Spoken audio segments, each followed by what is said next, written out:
What is up, everybody? Breaking news today. President Joe Biden has decided to drop out of the 2024 presidential election race.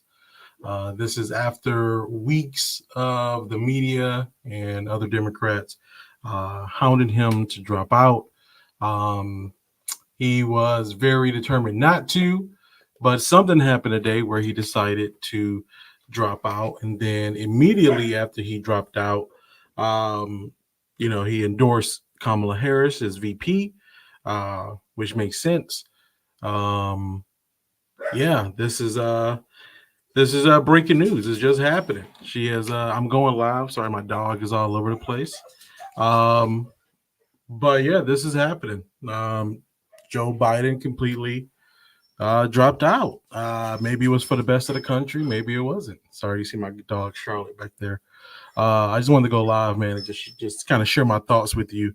Um, but yeah, so I don't know if Democrats. I don't know if the Democrats there are taking us for granted or just we'll just vote for anybody. But there is a old kind of saying that said, Republicans fall in line, but Democrats fall in love. And I don't know if 3 months is enough time for people to want to wrap their head. Now, at the same point in time, I did say I think Campbell soup can run against Trump, and the can probably would poll better and do better. So maybe it is. Uh, so this is a big moment that I didn't think would happen.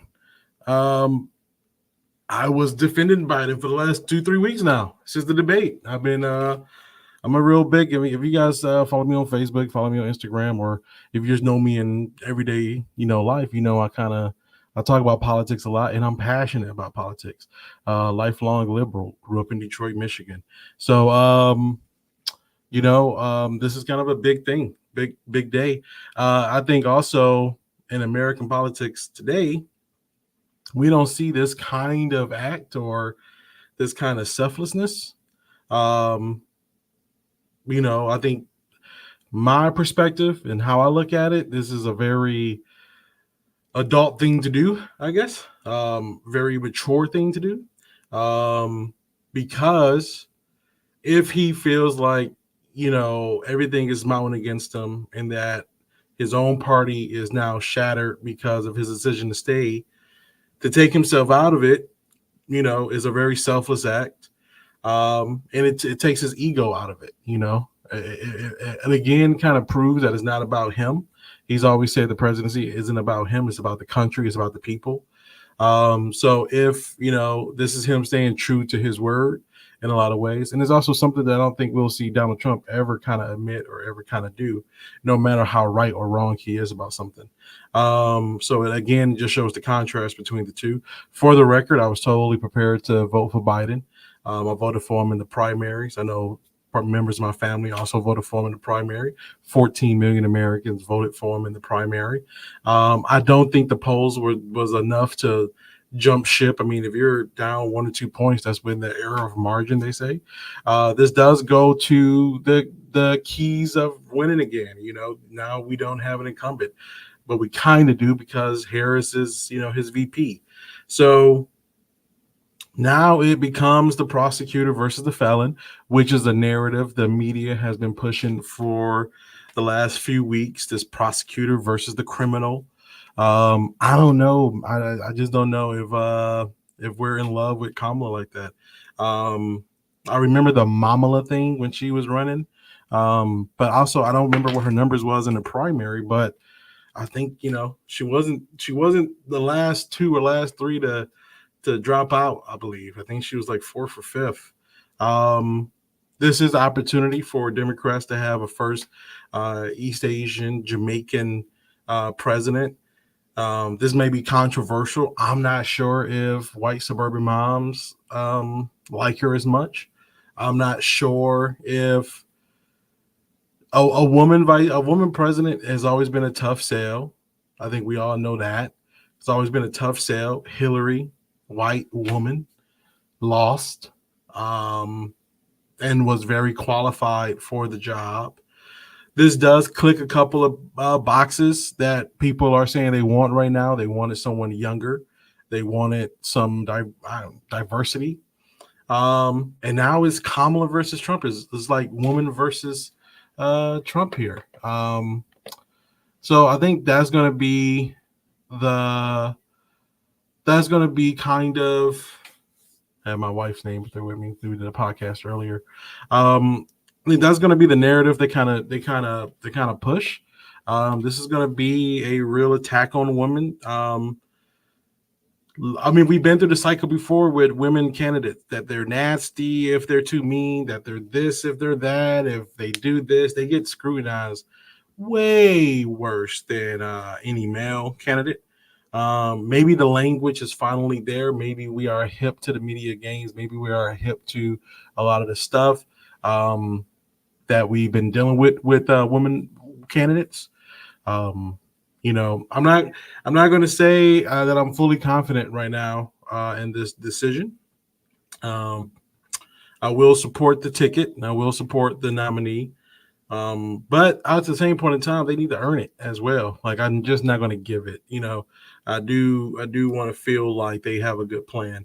Now, if Harris is going off the same 100-day kind of benchmark that Biden was going off of, I like that.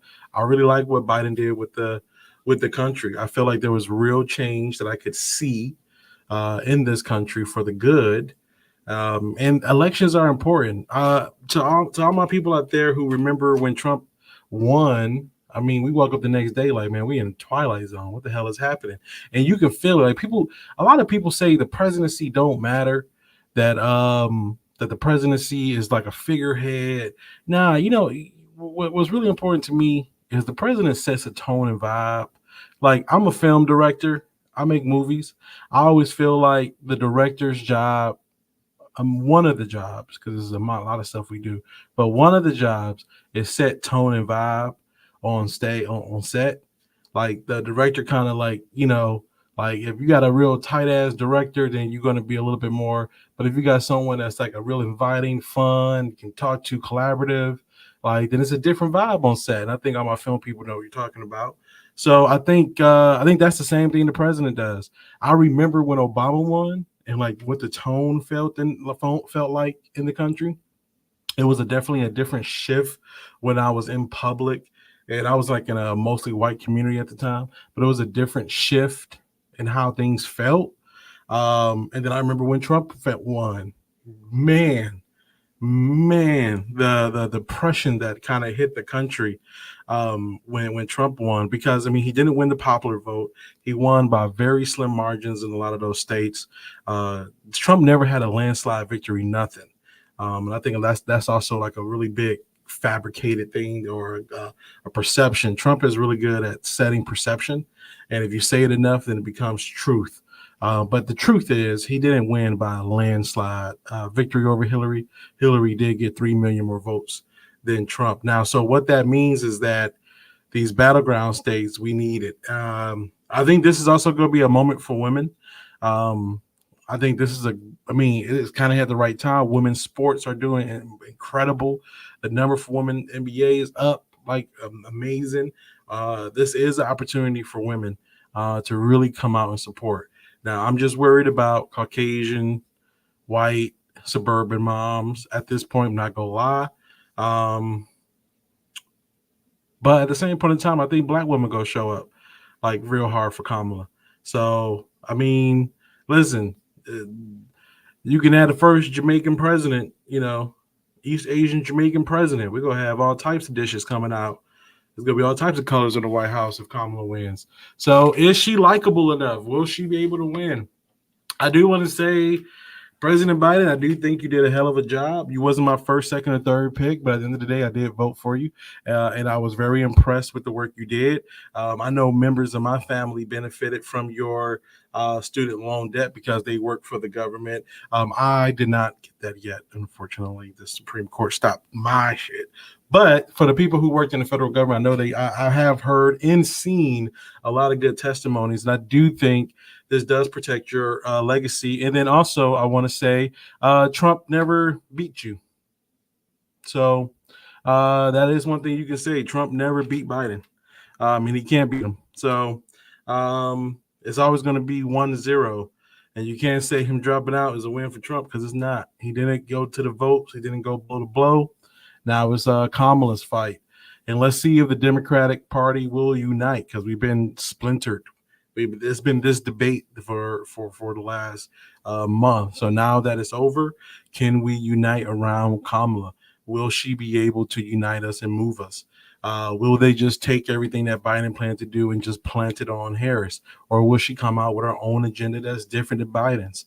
It's a lot of questions in the air. But man, what a day for the news. What a day to be remembered. If you are a fan of Hamilton, then the song One Last Time comes to mind. I'm going to go and finish my night out. But, guys, here's a toast to the USA. I don't know what's going to happen in the next couple of months. But damn it, we're here.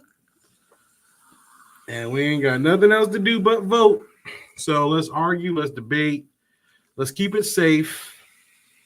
This is a very big election for us. This is a very big moment for us in USA history. I really want us to take this serious. That is my one. Just take it serious and look at the candidates and really it's not, and remember politics is not reality TV. Your politicians really shouldn't be coming with the zingers. And if that's the only thing you like about your politician, then you need to restructure kind of what you think a politician should be. And do you think that person really has your best interest in mind? That's the most important thing for me. So I can't say I'm about to campaign hard right now. I'm gonna watch with you guys. I'm gonna watch with the rest of America, and then how I feel and how it comes out, you guys will see.